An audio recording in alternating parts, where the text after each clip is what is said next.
বছর চারেক আগে আমার বড় ভাসুর গাড়ি অ্যাক্সিডেন্টে মারা যাবার সময় তখন একবার ফোন করেছিল, তারপর আর কোনো যোগাযোগ নেই। কত চেষ্টা করেছি জানো ওর একটা মোবাইল নম্বর, বাড়ির ঠিকানা জোগাড় করতে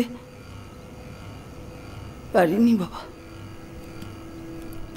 ও আসবে না, মুখাগ্নি করতেও আসবে না, তুমি দেখে নিও। আরে গেঞ্জিটা তো পেলামই না, কোথায় যে রাখো, সব ছেড়ে দিয়ে বসে আছে।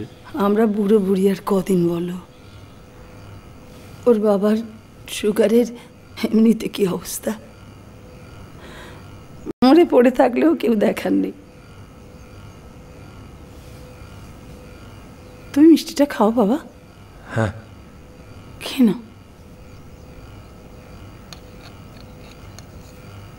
তোমার সঙ্গে রাজুর কোনো যোগাযোগ আছে?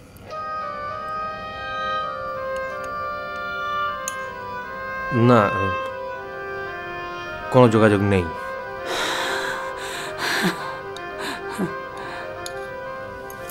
তুমি বিয়ে করেছো? হ্যাঁ। ছেলেপুলে? একটা। রাজুটা যে কি করে কলকাতায় বসে, শুনে নাকি গান টান করে, কি জানি। যাকে তুমি কিন্তু দুপুরে খেয়ে যেও বাবা। না না মা, যা হয়েছে সে একটু খাবে খান।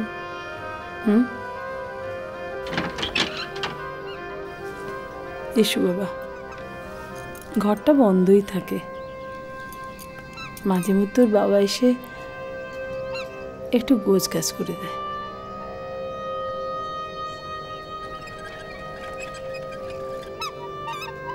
শুনছ? আসছি।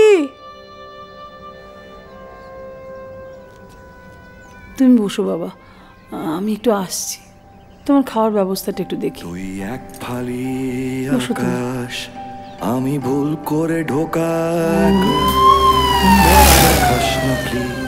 হ্যাঁ বল। তোকে দুবার ট্রাই করলাম, বেজে গেল। হ্যাঁ, ওই রেকর্ডিং চলছিল বলে সাইলেন্ট রেখে দিয়েছিলাম, তাই বুঝতে পারিনি। মাকে কেমন দেখলি? জিৎ, আমার মনে হয় আমাদের একটু কথা বলা দরকার। দেখা করবি? আরে বাবা, এটা আবিষ্কার মশাই। হ্যাঁ, সাংঘাতিক। এরম একটা পুচকে মেয়ে, এরম একটা গলা। হ্যাঁ, and all credit goes to you. আরে বাবা, হ্যাঁ, থ্যাঙ্কস আ লট। সবটাই আপনাদের জন্য। হ্যাঁ, বলছিলাম যে পাবলিসিটিটা যদি একটু দেখেন। ভয় দেখাস না প্লিজ, কিচ্ছু চিন্তা করবেন না। সারা পশ্চিমবঙ্গে দেখবেন শুধু ছেড়ে দেবো প্রহরী প্রহরী প্রহরী প্রহরী। আরে বাবা, গু সোনালি মোড়কে মুড়িয়ে বিক্রি করে দিচ্ছি, তাই চলে যাচ্ছে। আর এখনকার আর্টিস্টগুলো ভাবুন, নিজেই নিজেকে গোল্ডিস দিচ্ছে।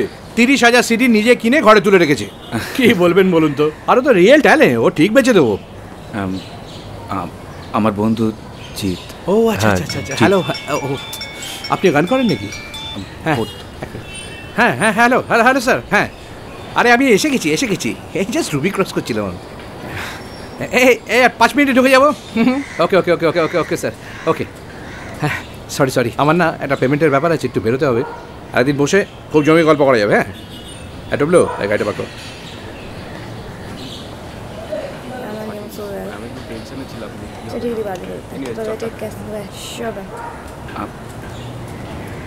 High.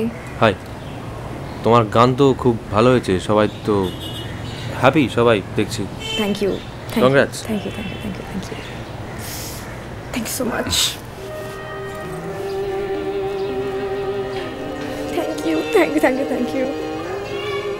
Thank you so much. Bye.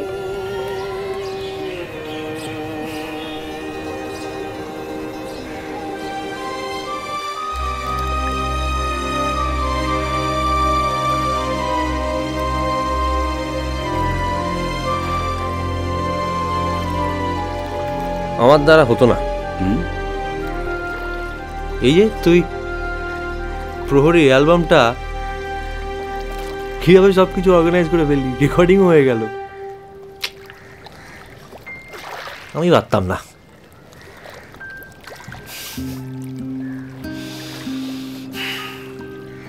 Just দুটো জিনিসের জন্য সেটা হয়েছে, নালে হতোই না। First of all, incur brilliant voice, and secondly তোর কম্পোজিশনগুলো ব্রিলিয়েন্ট ব্রিলিয়েন্ট। দেখ, আমি সেভাবে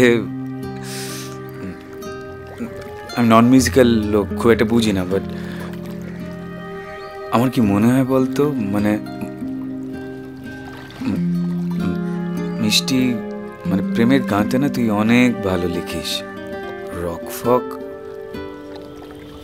এবার থেকে না তুই ওগুলোই লেখ। তুই দেখিস যেগুলো রেকর্ড হয়েছে তোর কম্পোজিশনগুলো, এই প্রেমের গানগুলো লোকের সব থেকে বেশি ভালো লাগবে। সেটাই, রকস্টার হতে চেয়েছি, শুধু কম্পোজিশনগুলোতে বিশ্বাস করেছি বলে আমার খুব এটা মনে হয় না। মুম্বাইতেও তাই, বেশিরভাগ সময় ওই নেশা ভাঙ,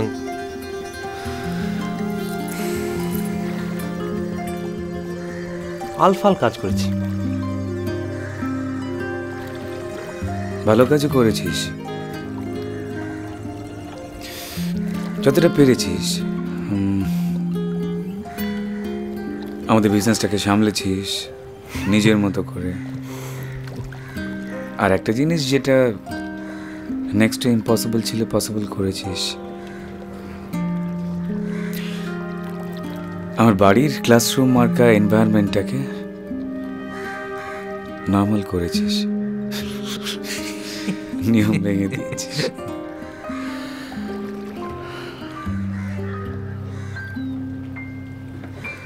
নৌকা চড়বি?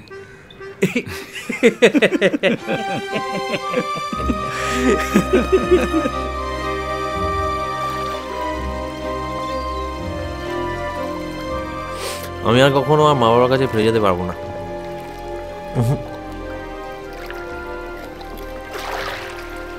তুইও বোধহয় পারবি না। তোর মা,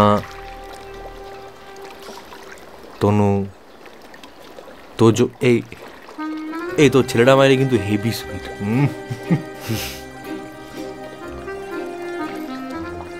বিচ্ছু দি গ্রেট, ওকে ঠিক করে পড়াতিস? ওই ছেটুকু পারতাম, গাল গল্প বানাতে হতো, আর কি করবো। তোর বউ কিন্তু তোকে হেভি ভালোবাসে। হ্যাঁ রে, তুই যখন ওই ইনকাকে স্টুডিওতে জড়িয়ে ধরলি তখন আমার হিংসে হচ্ছিল। মা,